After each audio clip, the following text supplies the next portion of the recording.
Welcome to Unit 11, focusing on the natural world. We'll be looking at various topics, starting on page 98. Let's begin by matching the underlined animals with the photos AH. Then, decide if statements 1 to 8 are true or false. Check your answers on page 164. Next, let's look at where these animals usually live. Use the words provided. Cool forests, coasts, deserts, grassland, jungles, lakes, and mountains. Now, let's discuss some questions about wild animals. Consider which ones you have seen, which are important in your country, and which are becoming less common. The water buffalo, Bubalus bubalus, is the unofficial national animal of Vietnam. It symbolizes strength, diligence, and prosperity, and is essential for rice farming. Let's revisit the questions about wild animals. Which have you seen? Which are important in your country and why? And which are becoming less common and why? Vietnam is home to several major endangered species. These include the saola, or Asian unicorn, tigers and leopards, the Asian elephant, and turtles.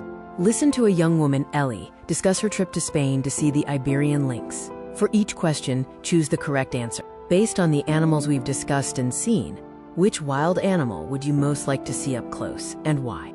Let's explore vocabulary by focusing on noun suffixes.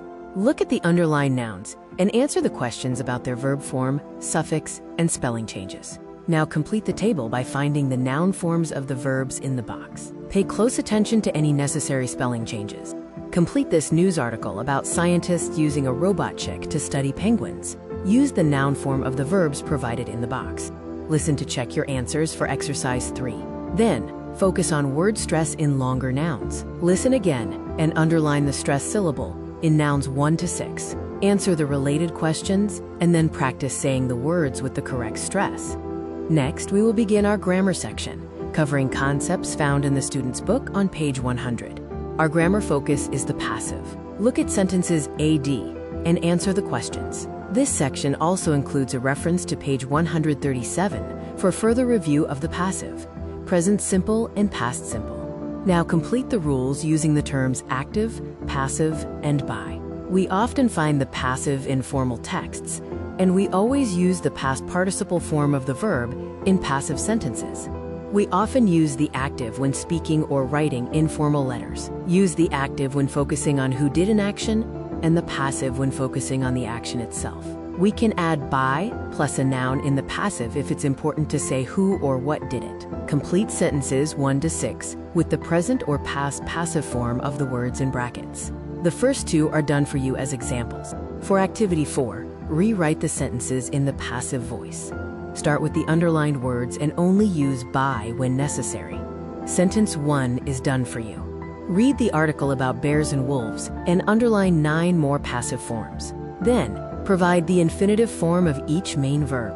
Let's move on to reading part 5, located on page 102 of your student's book. Read the text quickly to understand the general meaning. Then, for questions 1 to 8, read the article again and choose the best word to complete each gap. Listen and check your answers. Afterwards, discuss these questions. What do you think is the best way to save endangered animals? And what can people do to help? Let's look at more discussion points. Discuss which animals in your area are endangered and what is being done to protect them. We are now moving on to the second grammar section for Unit 11. This will cover comparative and superlative adverb. Find examples of adverbs and superlative adverbs in the article on page 102. Answer questions about how the adverbs are formed from adjectives and the structure of superlative adverbs. Complete the rules for comparative and superlative adverbs using more, most, less, and least.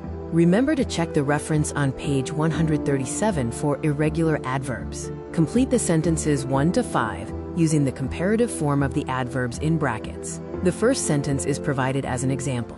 Now, complete the sentences 1 to 5 using the superlative form of the adverbs in brackets. Remember to use the before the adverb in superlative phrases.